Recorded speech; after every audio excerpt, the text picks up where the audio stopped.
Hey gorgeous souls, it's Vix. Welcome back to my channel. This is a video response to Sapling's video, the hashtag tarot bartender. I actually found this via Ethony's channel, so I will link both of those videos below. Basically, this is a really awesome, very cool idea that Sapling Tarot came up with, where she has connected tarot decks with drinks that you would find on the cocktail menu. And I have this massive stack, and I thought I was going to be able to like hold them all up in the in the intro to this video, but there are so many. So I'm going to switch over and we'll have a little bit of a look through all of the decks at a different angle so you can really see the cards and everything. I hope you enjoy this one. I haven't posted a video like this in a really long time. I used to always post these like fun tarot videos with, you know, sharing my deck collection and thoughts on decks and all that kind of stuff. So I would love to know, is this still something you want to see from me? Do you still love tarot? Do you still want me to talk about it? Do you still want to see decks? A lot of these are like old ones, but they're classics. You will find out about all of them in just a second. Okay, so the first deck / drink on the menu is the old-fashioned, your favorite classic tarot deck, or a riff on a classic. These will all be down in the comments as well if you want to see what the list is and you want to make your own video response to this. So this is the Enchanted Tarot, and this is one of my favorite tarot decks. I'm using this as my old-fashioned just because it's an older deck. And this is actually the old version of it. I'm just opening the book to get the date, 1990. This edition copyright 2000. So it's not quite as vintage as I would like it to be. But anyway, 1990 was when the deck originally came out. And this is the old edition. So if you've seen the Enchanted Tarot around, you may have seen the new edition with the coloured borders. But this is the original with the white borders, and I freaking love this deck. It's just a Rider-Waite-Smith style tarot, but it is so beautiful. These beautiful tapestry collages that Amy Zerner makes are just so unreal. There's a couple of changes. So Princess of Hearts obviously is, I say obviously, I can't even remember what it is now. Queen of Cups. I think she's the queen. Is the princess the queen? Gosh, it's been a little while since I've used this deck, obviously. But let me just find... I saw some people did video responses, and they made them so well, and they put all of the cards in order, and it was just like, wow, you've really okay. So the princess is the page. So then we have the queen and the king as well. But this is stunning. I mean, look at this, like unreal, right? Like just so beautiful. I love the artwork on this, and like I said, I haven't used this deck for a little while, but it really is one of my favorite tarot decks ever. I just think it is so beautiful, and I can't say more than that. I don't know, people are making these videos and they have so many like really really kind of intellectual, amazing takes on the deck, and I'm just like, it looks really pretty. I just really like it a lot. Like I said, this is actually the out of print version. I got this off of eBay. If you are like me and you find these decks and you're just like, this is one of my favorites, the Queen of Hearts, she's just stunning, she's so beautiful. If you're like me and you dig old decks and you want like the originals, just get on eBay and keep an eye on things over on eBay, because you never know when you'll find it for a steal. So that's it. That's my old fashioned. Oh my goodness, the tower. That's my old fashioned deck. Not really old fashioned, little bit retro, but just so beautiful. Okay, so here we have the Gin and Tonic, a no-frills, straightforward to the point deck. So this could also have been my favorite classic tarot deck as well, the original Rider-Waite tarot. And I don't know that I really need to show you the Rider-Waite Smith tarot. I don't know. This is the one with the blue backs. It's a little bit less common than some of the other versions. This is the one that's published by Rider Books, and it comes in this like kind of a weird shaped box. It did come with a guidebook, but at some point I let that guidebook go. You can see that it's a little bit old and tattered, and when I was going through my phase of throwing out all my little white books, that one got thrown out. So this is just the original Rider-Waite Smith. You've probably seen it a million times. The colors on this one are like slightly different. I also have the Centennial edition, which I love. And I probably actually love the Centennial edition a little bit more than this. It's kind of a little bit more muted with the colors. But I've had this deck for so long, and it's just such a classic. I don't think you can go past it for a no-frills, straightforward to the point deck. Next on the menu, we have the Spritz, a deck to brighten your day. And what could brighten your day more than the Crystal Unicorn Tarot? Nothing. This is beautiful. This is has been created by my friend Pamela Chen, illustrated by Lisa Higuchi, and it is one of the cutest tarots that you'll ever see in your life. The card backs are just perfection, and it is a Rider-Waite Smith clone, but with unicorns and crystals. I mean, what more could you want to brighten your day? And even the cards that, sometimes are, the Hanged Man, and it comes up and it's like the Hanged Unicorn, and it's like, oh, you can't be like bummed out seeing that, right? Like, I really love these kind of super cute decks, because even like the Devil, it's like this cute little guy with wings, like there's nothing about it that's kind of scary or anything. I really love that Nine of Pentacles with the bird on the unicorn. Like, how beautiful is that? This is just such a beautiful pastel-y, fun, high vibe tarot, but it's still a tarot. You still got all of your kind of, you still got like the Eight of Swords, you still got your stuff to deal with here, but you're just in unicorn form, so it kind of lightens everything up.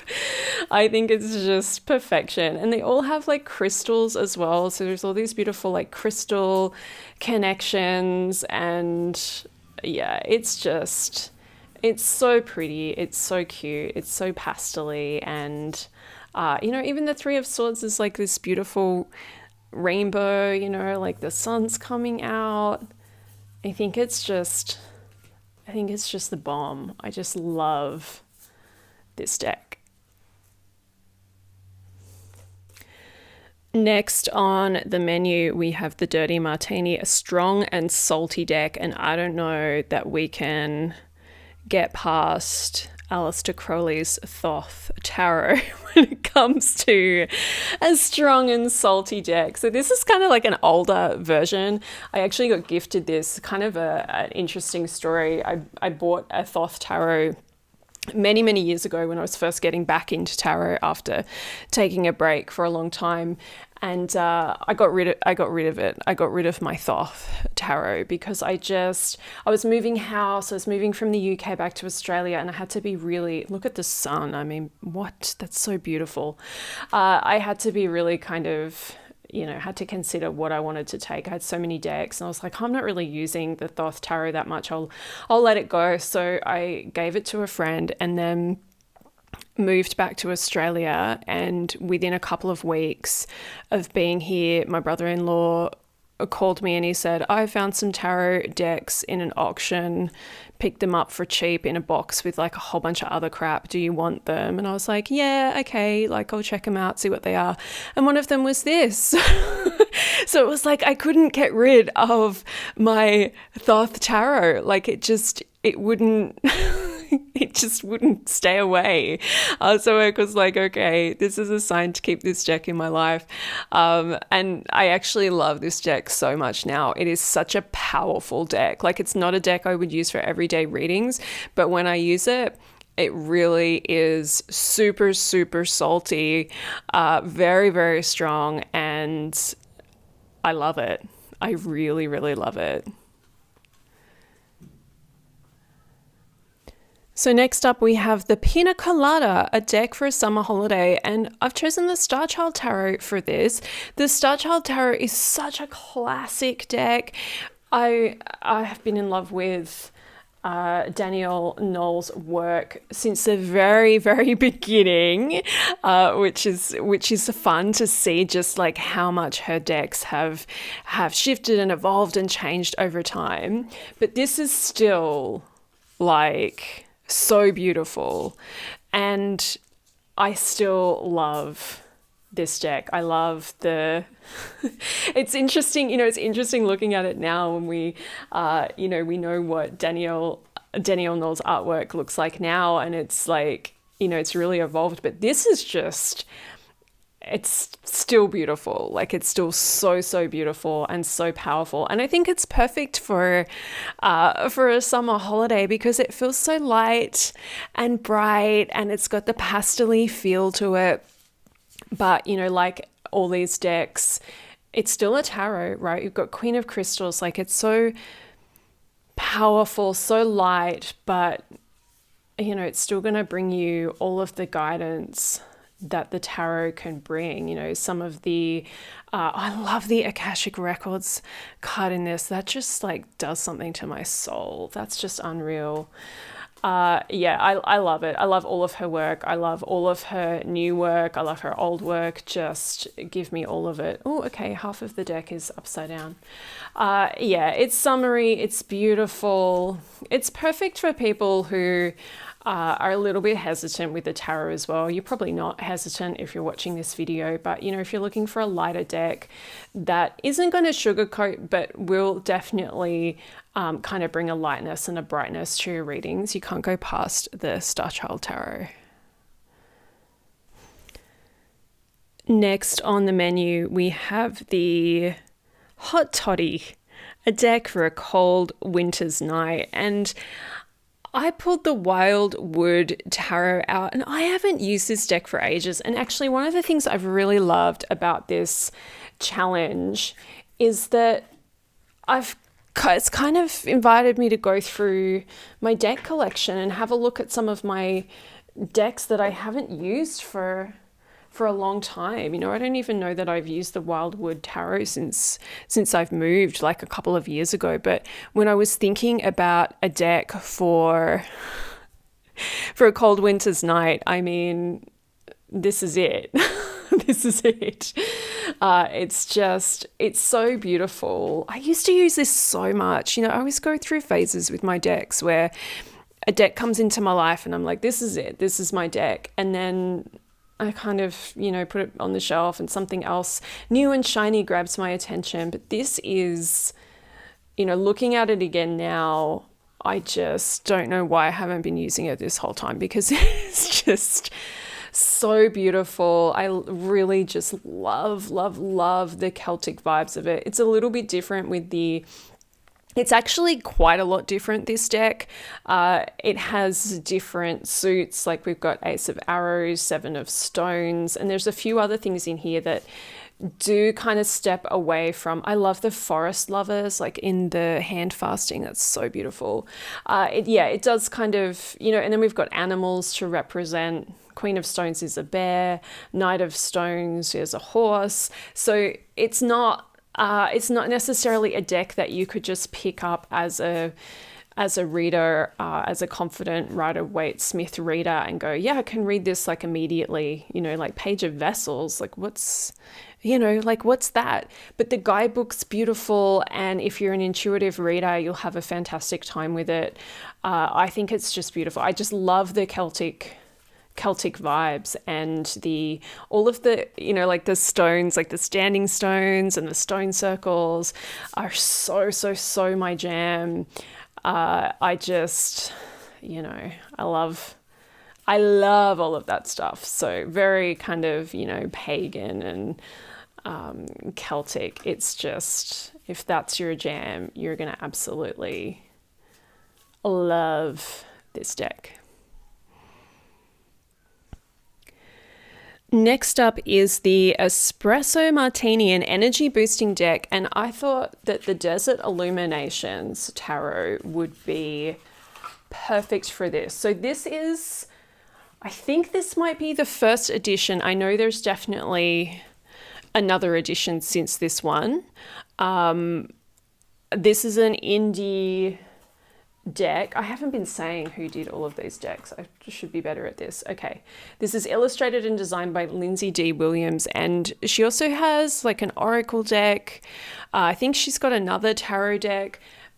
The first time I saw this deck and I saw that it was desert aliens, I was just putting my order in. Like I couldn't not get a tarot deck that's aliens in the desert, you know? Like, how could you walk away from this deck? It's also like the diversity is beautiful in here as well. It is just absolutely stunning. And I think this is so perfect for an energy boosting deck, you know, like how can you not be energized? Like how can this not energize you? Like the 10 of, she calls them something else, cactus. We've got, cactus. So 10 of cactus is just like perfect. It's so good. So we have, what are the suits in this? Let's have a look. We've got chilies. We've got the jugs. We've got cactus. And what is the other one? King of cactus, chilies,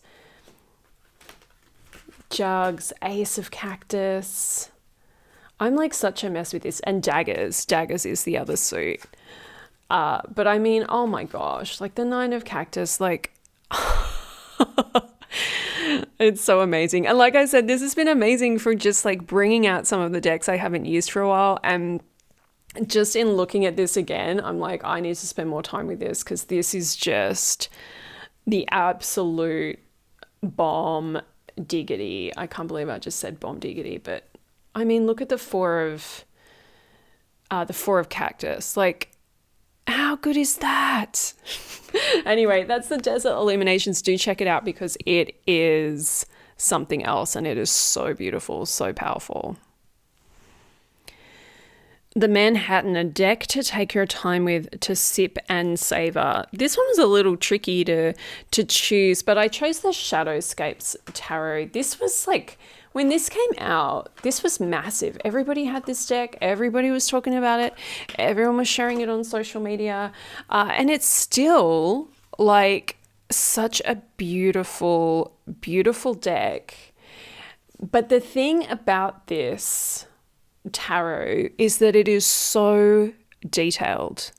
And so when I think about a deck that you want to take your time with, if you're really interested in, you know, looking at symbolism and looking at what's happening in the artwork, you definitely want to spend some time with this deck because there's just so much going on. And there's actually quite a lot that has been lost, I think, with turning these artworks into tarot cards. Not so much that you won't have an amazing experience with the cards, but I've seen like the bigger artwork like on social media of this deck, and you can see like just how detailed it is, like how much detail is in each of these artworks. Like it is just unreal. Like it's so beautiful. This is not really one of the, I mean, it is one of those decks where you can just do a quick reading because, you know, if you've been reading tarot for a while, you know what the cards mean. It's a Rider-Waite-Smith style deck. okay, there's the King of Pentacles, you know, you already got the gist of what that means, but to really just take some time with this deck and really look at what's going on in the artwork. You know, this Ace of Swords, we've got the swans, we've got the butterflies, we've got so much going on here, the different rays of light, you know, there's just so many layers and levels to everything. You know, the Nine of Swords with the crows, like, wow, it's just super, super beautiful, so detailed, so mystical, so like, you know, such a fantasy, mystical vibe. And this is still, you know, this deck, I'm never going to get rid of this deck. I think it's just so beautiful. The Mojito, a palate cleansing deck for when you need a reset. I struggled to figure out what this would be for me as well. And then I came across the Spirit Speak on my on my shelf, and I was like, this is it. This is like the ultimate in a palate cleansing deck. We've just looked at the Shadowscapes, which is full of detail. And then we come to the Spirit Speak, which is by Elizabeth Mary Evans. And it is so simple. Like, the artwork is just the total opposite. You know, like, we just have these black and white images, super, super simplified, still very powerful. Like, there's so much symbolism, and there are some changes from, like, you know, the traditional Queen of Swords. She's not like just there sitting on a throne. We've got different symbolism. We've got the hand, we've got the, you know, the energy, the, you know, thinking about like what that could mean. The Hermit kind of poking at the star with the snails. Like, there's a lot in here. Like, it's different. Like, she's really kind of made it her own and shared a lot of her own kind of thoughts and connection with the cards. I love the Devil, you know, like the materialistic aspect of the Devil. It's just such a cool deck, and so simple but still so, so powerful. This is another one of those decks that I used to use all of the time, and I always found it to be just so helpful. And it's actually a really good deck to use like intuitively, you know, to just kind of turn a card over and just be like, what's the first thing, you know, what's the first thing that pops into my mind, rather than worrying about, you know, any traditional meanings or any of that kind of thing. Not that I ever really do, but it's just a very, very cool deck, and different, you know, really different. Like, it really gives you a different kind of experience of the cards and makes you kind of see different things in the cards that you may not have seen before. The Bloody Mary, the problem-solving deck. Now, this one may be a little bit controversial. This is the Angel Tarot by Doreen Virtue and Radley Valentine, which is now, if you buy this deck now, it's only going to be by Radley Valentine. And of course, you know, we all have a lot of mixed feelings about all of the stuff that went down with Doreen a few years ago. I've got a whole video on my channel of my response to it all. But I gotta tell you, this deck, it's very like Doreen Virtue from like 10 years ago. It's a little bit dated. This sort of artwork isn't really trending anymore. This style of deck is not really cool. It's not really trendy. I mean, I don't even know if this was cool at the time. Probably wasn't. But I was really, you know, at that time in my spiritual journey, I was very into Doreen. I thought she was amazing. I did my angel card reading certification. Like, I went through the whole thing, and you know, I've kind of like gone in my own beautiful way since then. But this deck does not mess around. I still feel like this is one of the most accurate decks that I have. in my collection. And whenever I'm in a place where I have a big problem, especially if I'm feeling really like emotional, like overly emotional about a situation, this is one of the decks that I go to. When I really, really need help, I still go to this deck. It's got these amazing like keywords, like phrases on each card, and like, you know, some of them just seem like so corny, you know, 3 of fire, abundance, things looking very good, have patience at this time, make long-term plans. And it's just like, okay, kind of corny, whatever, but for some reason, whenever I use this deck, it just hits home like so good, so much. And I don't know why. All I can say is, you know, I really still believe that when Doreen Virtue was doing these decks, especially these, you know, the sort of earlier ones, I really feel like she was tuning into something really powerful, really amazing. And I think that the work has retained that, you know, even if she's gone on her different journey from here. So that's a little bit of a random one. I'm sure there's going to be people watching this just like, oh no, like, Doreen Virtue deck, it's not for me, Vix. No worries if it's not for you. But that is, you know, that's still one of my favorite tarot decks, and it always does me a solid whenever I use it. The French 75, the Special Occasions deck. So this is the Russian Tarot of St. Petersburg, and this was actually gifted to me. My mum bought this for me for my birthday one year. So for me, it has that sort of, you know, I always feel like whenever you get gifted a deck, it always has a little something extra.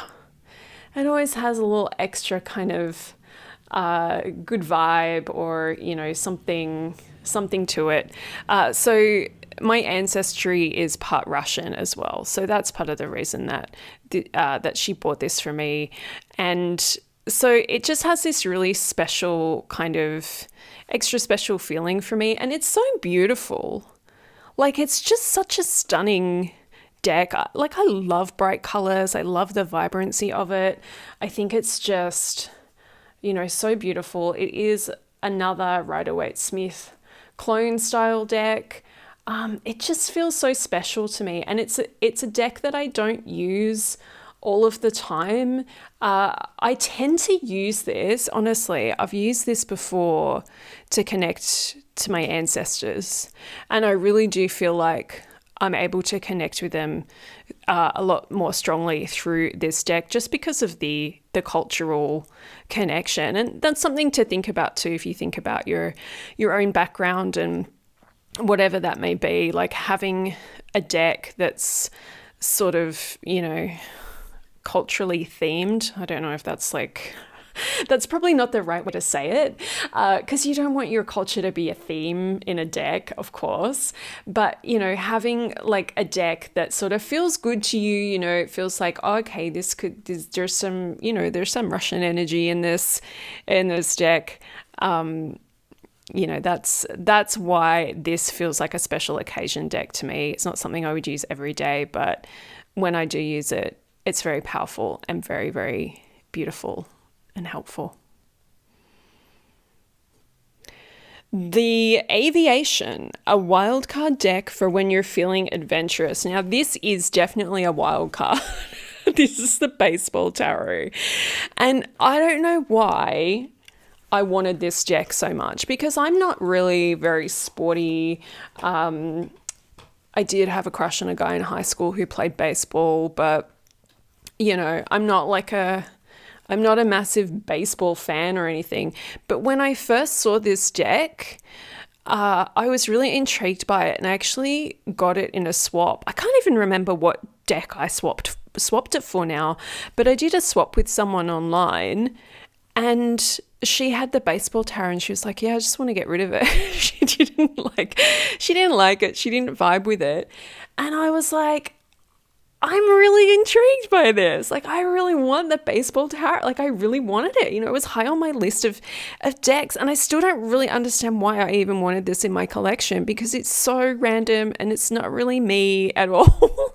But there's just something about it. I don't know what it is. I mean, the artworks are very kind of retro, and it certainly does have like a little bit of an 80s kind of vibe, which, if you know me, I'm into retro 80s sort of stuff, you know, like I really kind of dig that. So maybe that's part of the reason. But yeah, I don't know. This is definitely a wild card.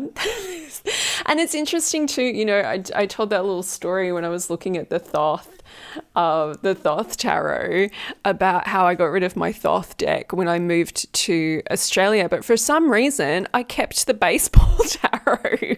This was like, oh yeah, I want to take the baseball tarot across the other side of the world with me. So that's like, you know, such an interesting choice. I haven't used it as a working deck a lot, but for some reason, I can't let go of it, and I just want to have it in my collection. I'm just going to have a real quick look in the book at the date of when this came out.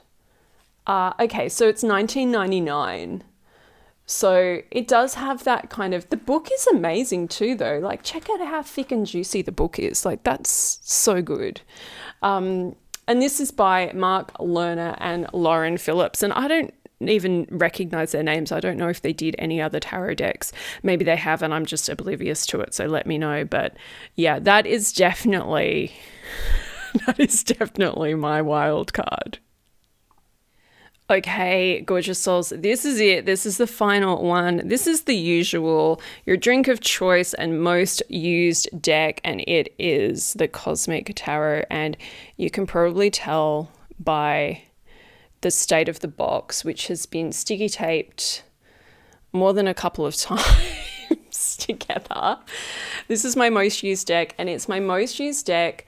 You know, I don't use it for myself. Well, actually, I do use it for myself sometimes, but mostly this is a deck that I use for clients. This is like my client deck, and it never fails when I use this for clients. I especially use this for past life readings, for Akashic Records readings, and for past life vow removal readings. Those are some of the options that I have if you're interested in getting a reading with me. But this deck, something about it just takes me there instantly. Whenever I do a reading with this for someone's past lives, I'm there. I'm immediately there. I can see where they are, like what's happening. The people in the deck, they just morph into different people, and it's like they come alive and they speak to me, and they just, you know, it's just the whole thing. This is such a well-used deck. Like, it's so dirty. I don't know if you can see that in the light here, but I can see like a lot of dirt on the cards. It is very well used, and it is the deck that I will probably continue to use as my main deck for. Look at the High Priestess. Like, oh my gosh, I'm probably going to always use this as my main deck for readings for other people. I used to use different decks, you know, if I'm called to specifically for someone, but this is my drink of choice, especially when drinking with other people. I really hope you enjoyed this, gorgeous souls. It was a little bit of a different kind of video this time. If you're digging these decks and want to know more about them, check out the links below. If you'd like to get a reading with me, you can do that by checking out the links below as well. Let me know what you thought. I'd love to hear from you in the comments, and I'll see you in the next video. Lots and lots of love.